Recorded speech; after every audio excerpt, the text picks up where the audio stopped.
what's up guys, welcome back to another video. So today I'm going to be showing you guys exactly how to outreach to clients on LinkedIn. Just giving you guys some tips and pointers on what's been working for me, what's been not working for me, and just want, obviously just want to get you guys enough, as much clarity and context possible on how to sign your first client, or how, just honestly just in general, how to sign clients more effectively on LinkedIn.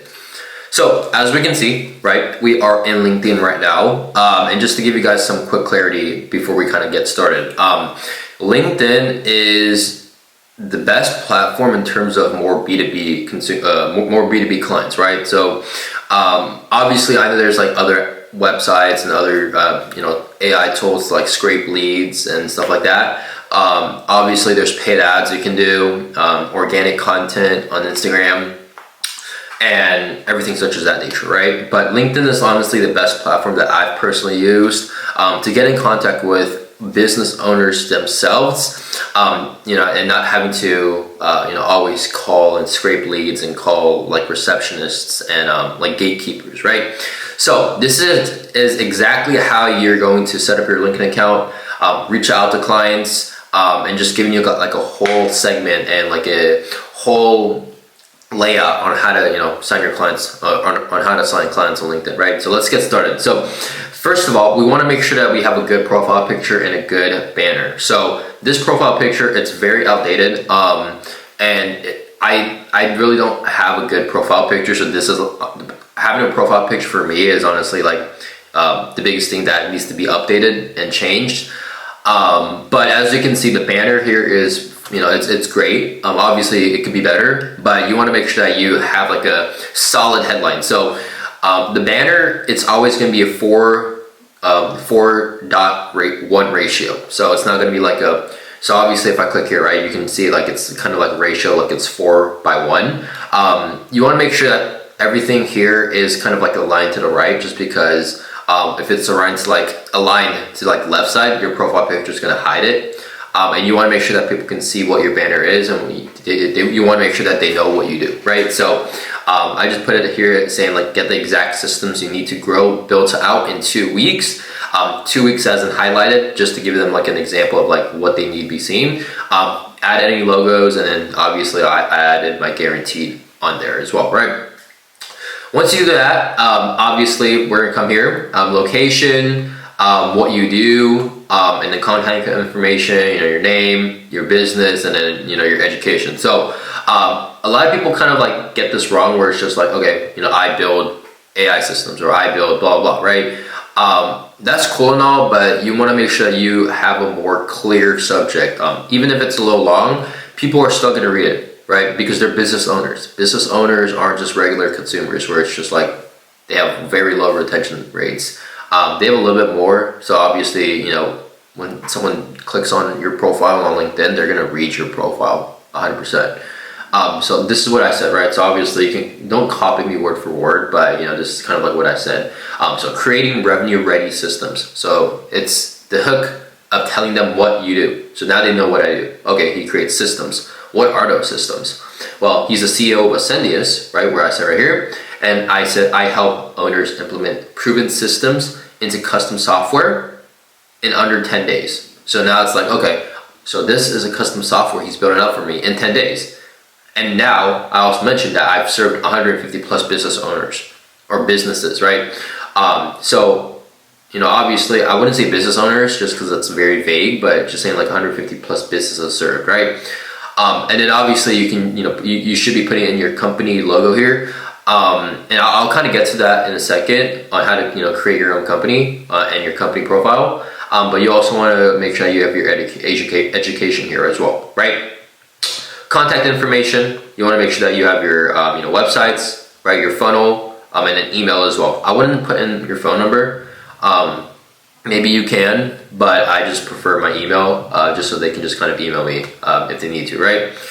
And then over here in this section, you want to make sure that you put in like a visit my website, book on an appointment. I typically just do it where it's just I send them over to my funnel page, and not only are they going to watch a video, they can fill out the form, and they can also book on with me here as well, right?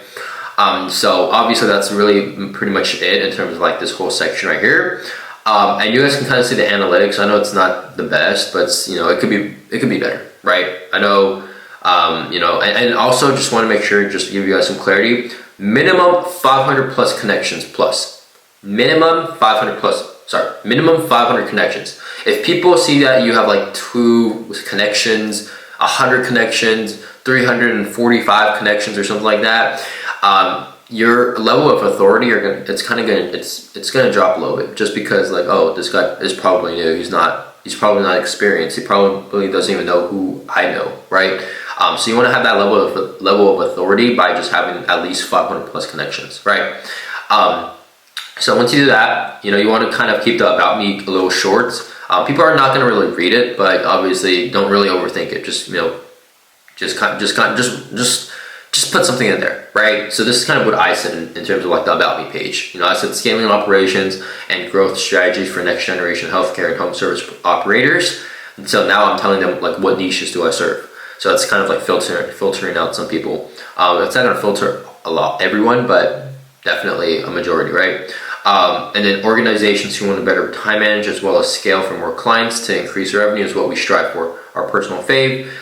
We've helped over 100. So I'm probably gonna just update this real quick, just because like, so 150, right? Okay, cool. So 150. We're gonna go back down.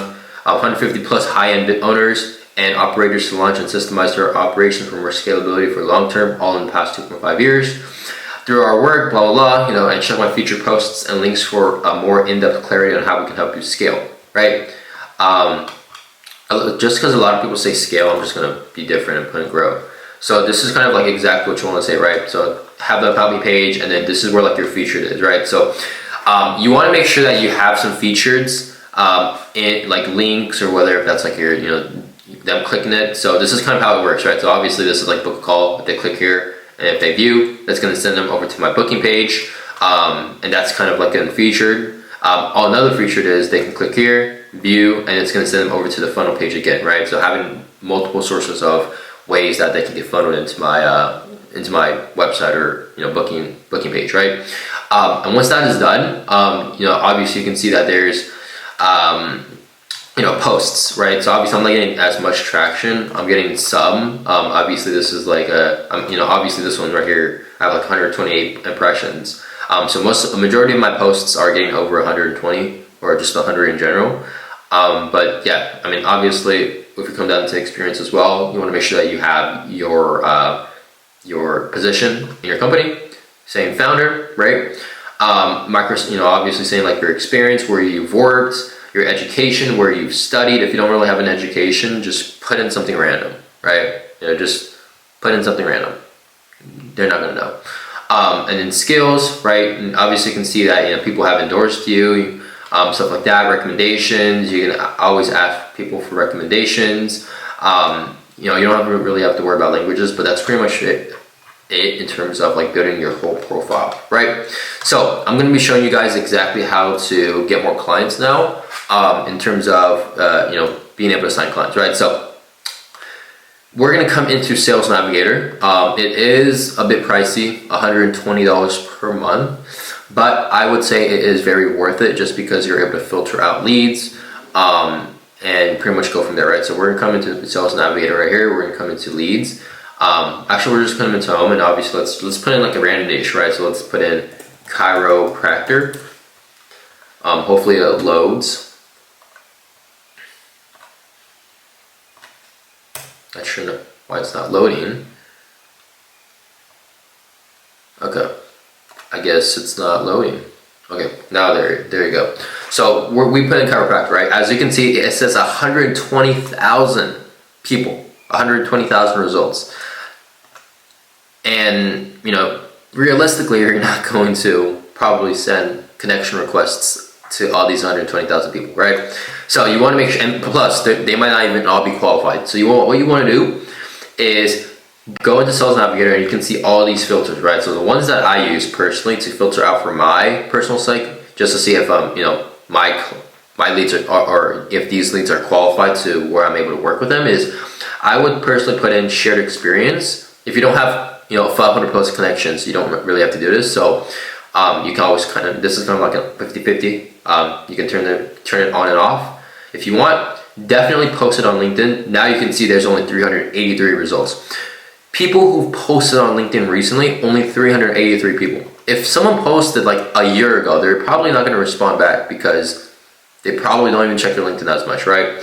So that's kind of like all the buttons on this side. And on this side, I would just put in like company headcount, right? For example, if you work with larger corporates, you can put in 200 to like 50 to 200, or if you work with smaller scale, just kind of like putting this in, right? So self-employed, 1 to 10, 11 to 50.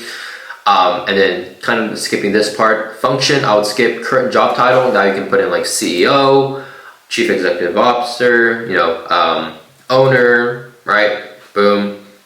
And now you can see that there's 74 results. So the 383 people were probably people who posted, but they were just a worker within the company. Now you can see that there's 74 owners, 74 CEOs, 74 founders that own their own actual business that you can target, right? Entry level, same thing here. You don't really need to do it. Obviously, if you just want to put in like, owner or partner again, you can. And then from there, you can put in the geography, right? So this is where I would put in. For example, like if you're only targeting like USA leads, I'll put in United States, or Canada, right? I'll put in Canada, boom, and that's pretty much it, right? So obviously I would kind of like skip these ones. Obviously you can put in like years of experience, how much years of experience do they have in their business, and stuff like that, right? So now you can see that there's obviously a lot of people that you can target, and this is kind of like where you start to get clients, right? So connecting with them, right? Obviously I can't send a request just because I'm out of invitations right now, but I'm just gonna unsave this real quick. But this is where you can like save people, right? You can save them, or you can just, obviously come here, connect with them, send them a message. I personally, what's been working for me is not sending the message and just sending the invite right away is what triggers a lot of people to, connect with you. Just because like if you send a message, it sounds salesy, it sounds like you're trying to pitch them something, and people on LinkedIn do not want to get pitched, right? So I personally, just every time I do this, is I just come here, connect, boom, send invitation, and once you send the invitation, it already gets saved automatically, right? And even if you do run out of invitations as well, like I showed you guys, you can always just come here, save, and then pretty much just scrape this right here. So like kind of like scraping leads right here. And then we'll go into like Grok, right? And like how I mentioned, right, we can just come into Grok and just ask like, hey, dig deep and find me his direct number, right? And most of the time when you say this, I'm not gonna just do it. Obviously it says direct.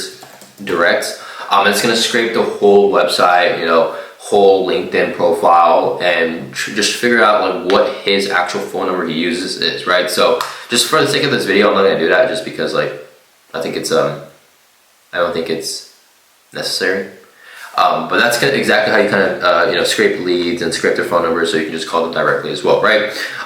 So that's one way. Another way is just posting it on LinkedIn, right? I mean, posting when you connect with someone and they accept your invitation requests.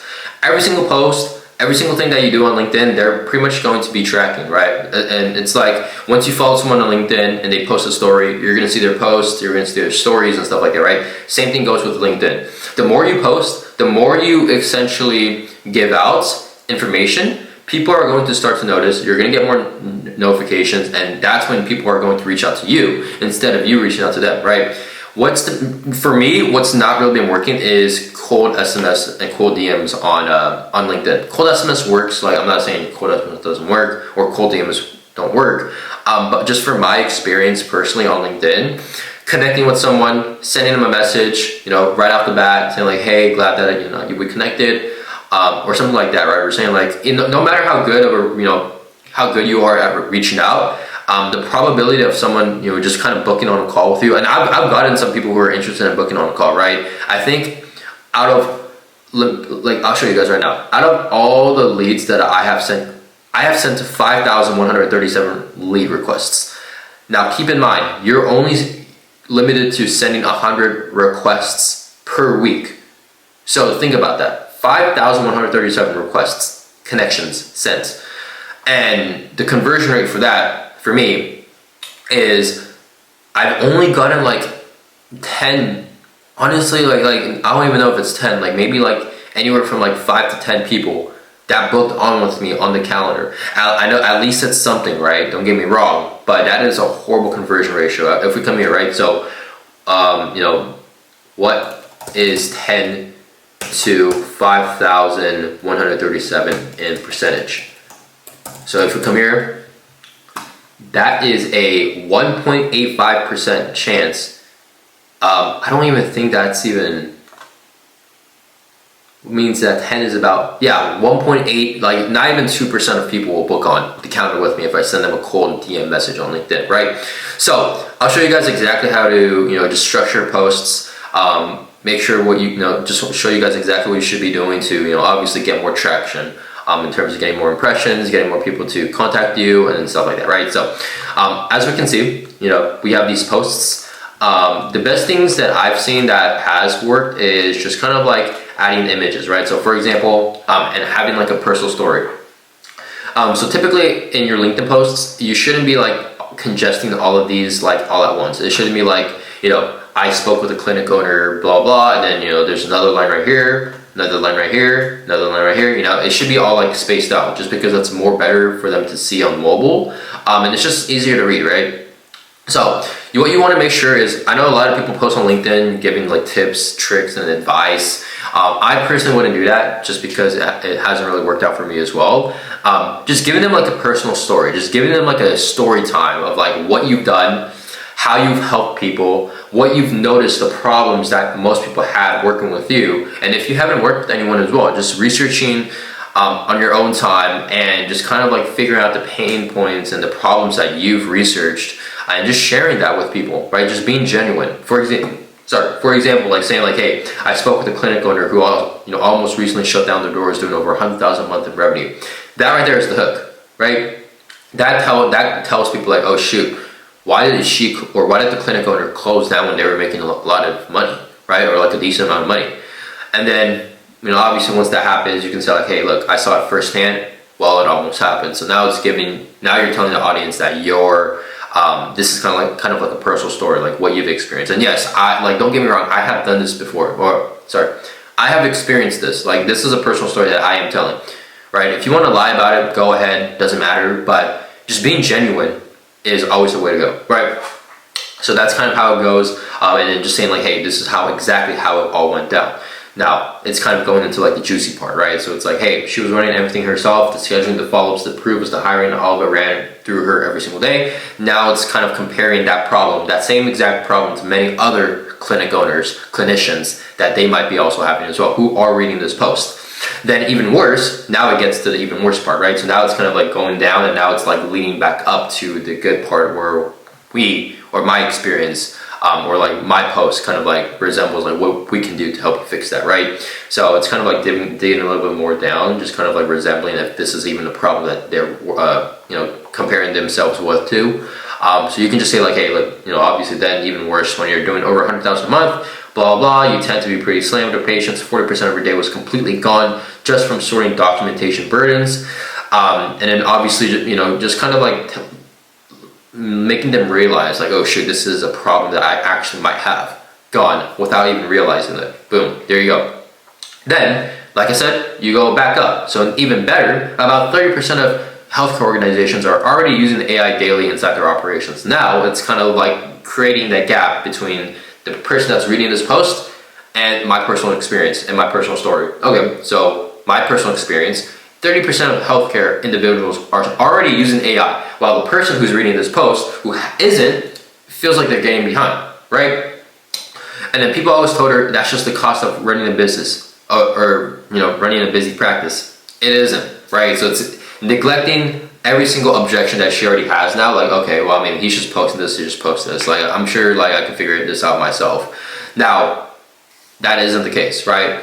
Because obviously if they can figure it out themselves, they would have already done it, right? So that's kind of like where you also lead into like saying like, hey, the most successful clinic owners I've worked with, hiring the right staff, build the right systems, and let AI handle the rest completely on autopilot. And just to give you guys an example, try to limit you saying the word AI, because it's very vague. And a lot of people, honestly, I get more people saying, you know, or more interest in people asking me like what we do when I tell them like we do systems, we do automations instead of telling them AI, right? And then obviously kind of leading down like during my 3 years, blah blah, more personal story, and that's why my co-founders and I started ascendius.info. So now kind of we can also redirect them into my funnel or my website, where they can get a little bit more information on as well from the post itself.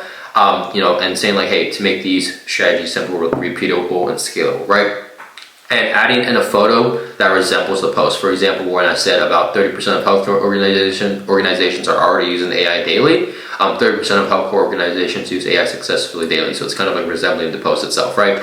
So that's exactly how you can set up your LinkedIn. I've kind of went through over everything in terms of like setting up the sales navigator, setting up your profile, LinkedIn profile as well, and also just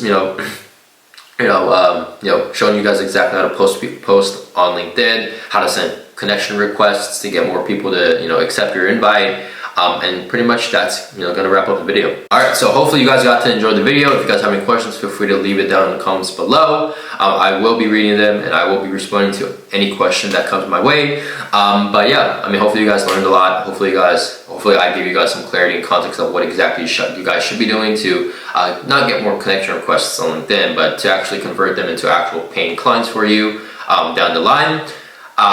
Just because they're very high intent, right? So yeah, like I said, if you guys want to see more videos like this, leave a like. Leave a like, subscribe as well, and I'll be posting pretty much every single week, just to give you guys some updates, pointers, and tricks and tips to obviously elevate your guys' scalability. So without further ado, that's gonna wrap it up. I'll see you guys on the next one. Peace.